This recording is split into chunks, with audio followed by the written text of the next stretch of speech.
speaker, Dr. Wadsworth. She will told us about the genotype 7 and the story in the Middle East.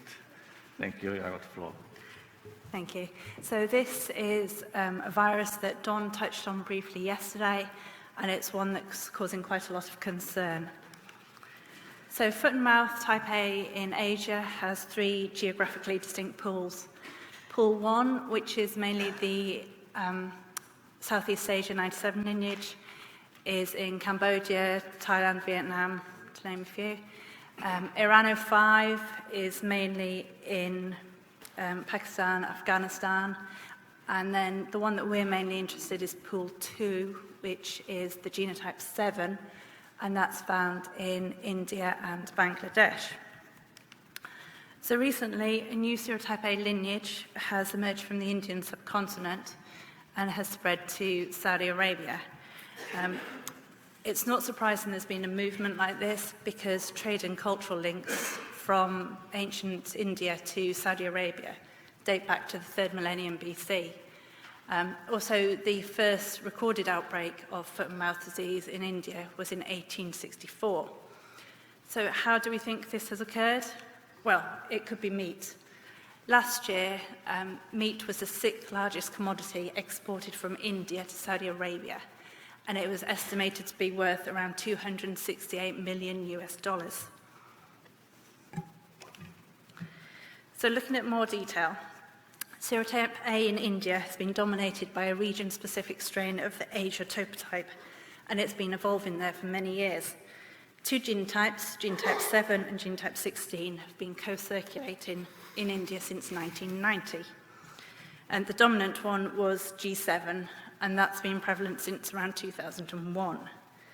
In 2002, a divergent and unique lineage emerged within this genotype 7, and it had an amino acid deletion at an antigenically critical residue. This was the 59th position of VP3. Now, it's been speculated that this deletion could be a mechanism of immune response, but we don't know because it's such a critical site. Now, the variant virus group has since dominated the outbreak scenario and is co-circulating with non-deleted mutants. So in 2015, so last year, this virus appeared for the first time in the Middle East. It's been detected in Saudi Arabia and subsequently in Iran and Turkey. So the VP3 59 deletion group has diversified genetically with time to give rise to 3 lineages. So we've got one at the top there, one at the bottom, and then this one in the middle, which is the one that we are interested in. So going into more detail of the outbreak, it first occurred on the 8th of August last year at cattle at a market in the Qom province. It's since spread to Saudi Arabia and Turkey in September and Armenia in December last year. Now, we think this may have been caused by the extensive movement of animals across the borders. So in the last part of last year and beginning of this year, the viruses were collected from the outbreaks in Saudi Arabia, and the sequences of these, the VP1 region, was determined. Now, these data was compared to outbreaks from Iran and publicly available sequences from India. Now, when the phylogenetic analysis was performed, it was found that the viruses from Saudi Arabia linked nicely with the ones from India, and this is within the genotype 7 deleted group. So it shows a close evolutionary linkage between them. Now, this is quite strange because in Saudi Arabia, type A virus was last seen in 2005, and this was due to the Iran 05 lineage. And if we look on this one, oops, I'm going to go back. So there is 2005, the Iran 05, and then the one that we're interested in now is this one down here. So full genome analysis was performed on the viruses, and you could distinguish individual farms on the antigenic site 1. although the VP1 region, the integrin binding motif, the RGD, was conserved throughout. So we have the reference viruses at the top, the ones up here. These two here are genotype 7, and then the ones at the bottom are the samples isolated from the farms. So there is farm 1, farm 2,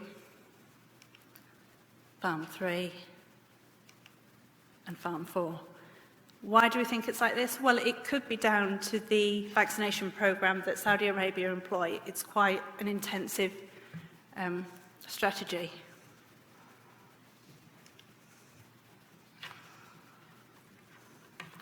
So vaccine matching was performed by our serum assay unit, and these samples were from the Saudi Arabia outbreak, and they'd been vaccinated against 3 serotypes, O, A, and SAT2, and it's a high-potency vaccine containing, amongst others, A, Iran 05, and A, Saudi 95.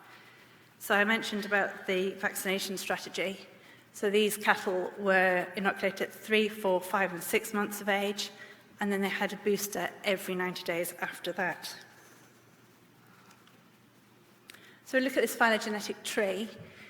The ones with the stars are the current vaccines that are used, and then there in the middle are our Saudi isolates. If I indicate that one. No, I haven't got my glasses on. Anyway, so yeah, vaccine matching was performed, and there's the data which Don presented yesterday. So it shows that there wasn't a match, which indicates that there isn't any protection offered by any current vaccines that we have. Even India 42,000 at the bottom there, that's a genotype 7 virus, and even that vaccine did not offer any protection. So it's always a concern when you look at data like this, because in vitro data doesn't always give a complete picture. So this apparent gap in vaccine-induced immunity is a concern, because it may allow the lineage to spread to Middle East, and then it may threaten the EuFMD-free countries in Europe. So whether these viruses are spread by animal movements, overseas workers, or trade, they threaten us. Considering their relative distinct antigenic phenotypes, there's also a danger that they may evade the protection offered by immunity. And whether this immunity is derived from prior infection with other EuFMD viruses, or due to prophylactic or emergency vaccination with non-Indian vaccine strains. So after the type O into 2001 delineage, this type A, genotype 7, is the next foot and mouth disease virus lineage endemic to the Indian subcontinent, which causes outbreaks in the Middle East. It stresses the importance of close and careful surveillance and development of tailored diagnostic methods, as well as highlights the complexity of application of robust foot and mouth disease control measures. The recent appearance and spread of this lineage outside the Indian subcontinent reinforces the need to monitor the emergence of new viruses and to understand the global epidemiology of foot and mouth in order to develop appropriate diagnostic and vaccine strategies. Thank you very much. And if you would like to learn more on the Saudi Arabia outbreak, Nick Lyons is doing a talk at 4 o'clock. Thank you.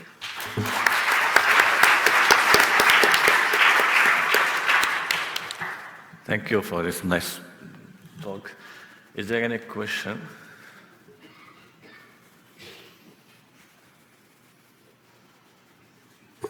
No?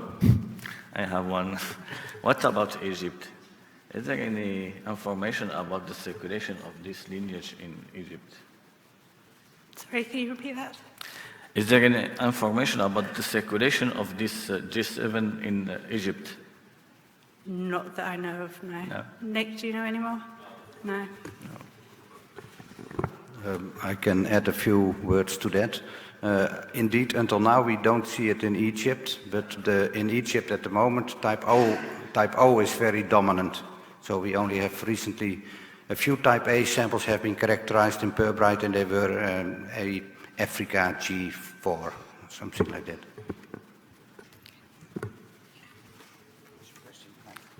Yeah, Naji?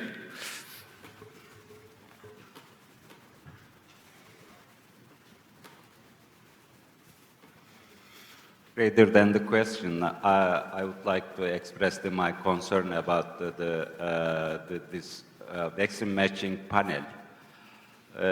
Yesterday, I represented more detail on this in the situation in Turkey and also the progress on the vaccine production and some result outputs. So last year, November, we produced the vaccine and we still have applied our vaccine in Turkey. And currently, there is no any other option, this vaccine against this G7.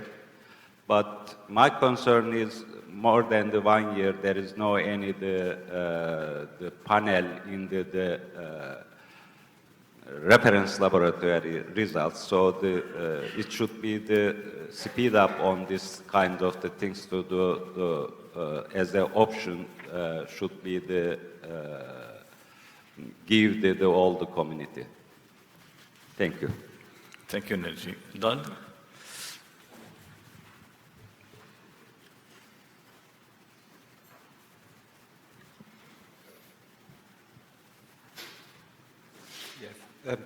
Thank you, Naji, for the comments.